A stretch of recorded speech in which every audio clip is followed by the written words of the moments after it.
ചെയ്യാനും അങ്ങനെ പറയുന്നു. അപ്പൊ ഒന്നും കൂടെ ഒരു ചാൻസും കൂടെ തരാം, ചേഞ്ച് ചെയ്യണോ വേണ്ടോ? ഏത് നമ്പർ വേണേൽ ചൂസ് ചെയ്യാം.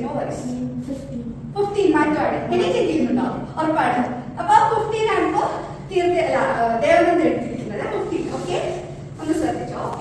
1 2 3 4 5 6 7 8 9 10 11 12 13 14 15. Okay, 15 cards. എന്താ വെച്ചാൽ ഫുൾ ദേവനന്ദയുടെ ചൂസ് ഉണ്ടാവും ഒന്നും പറഞ്ഞിട്ടില്ല. അതായത് ചൂസ് ചെയ്തത് മോൾ തന്നെയാണ്. പിന്നെ ഇപ്പൊ നമ്മൾ 15 സെലക്ട് 15 കാർഡ്സ് ഞാൻ മാറ്റി വെച്ചിട്ടുണ്ട്. 15 ഞാനത് രണ്ടും കൂടെ ഒരു പ്ലസ് ചെയ്യാണ്. 1 + 5 ആയിട്ട് അപ്പൊ എത്രയാ? 16. 1 + 5 എത്രയാ? 6 അല്ലേ? 1 + 5 6 വരും. 6 കാർഡ്സ് ഞാൻ മാറ്റുകയാണേ.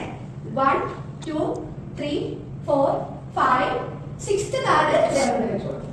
എനിക്ക് കാണിക്കണ്ട. ഓക്കെ, വേണമെങ്കിൽ അവരെ കാണിക്കണ്ട. ഓക്കെ, ഇതിലിപ്പോ ആ കാർഡ് റിപ്പീറ്റ് വരുന്നുണ്ടോ? ജസ്റ്റ് ഒന്ന് നോക്കിക്കോ നിങ്ങള്.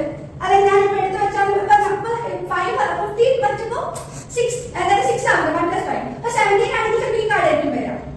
18 ആണെങ്കിൽ ബി കാർഡ് ആയിരിക്കും അല്ലെ? പല നമ്പേഴ്സ് ആണല്ലോ അല്ലെ? ദേവനന്ദയുടെ കയ്യിലുള്ളത് ഒരു റാൻഡമായിട്ടുള്ള ഒരു നമ്പർ ആണ്. എനിക്ക് അറിയത്തില്ലത്, കാരണം എല്ലാം ചൂസ് ചെയ്തത് ദേവനന്ദയാണ്. ഓക്കെ, ഇനി ഞാൻ അതൊന്ന് അതായത് ദേവനന്ദ അത് മൈൻഡിൽ വിചാരിച്ചിട്ട് ഞാൻ അതൊന്ന് ക്യാച്ച് ചെയ്യാൻ ട്രൈ ചെയ്യാം. ഓക്കെ, ആ നമ്പർ ഒന്ന് മൈൻഡിൽ വിചാരിച്ചോ. നന്നായിട്ട് മനസ്സിലിങ്ങനെ വിചാരിച്ചോളൂ കേട്ടോ. ഇങ്ങനെ തന്നെ മുഖത്തേക്ക് വെക്കും. ഓക്കെ, ആ കളറും മനസ്സിൽ വിചാരിക്കാം. ഒന്ന് വിചാരിച്ചേ. ഒരു ഈസി നമ്പറാണോ? ഒരു ഫേവറേറ്റ് നമ്പറാണോ ദേവനന്ദയുടെ? ഈസി നമ്പറാണ്. ഓക്കെ ഓക്കെ, ദേവനന്ദ ഇവിടെ ഒന്ന് കൈ വെച്ചോളൂ. എന്നിട്ടൊന്ന് മനസ്സിൽ വിചാരിച്ചോളൂ. ഓക്കെ ആണോ? കൈ ഒന്നെടുത്ത്. ഇതാണോ?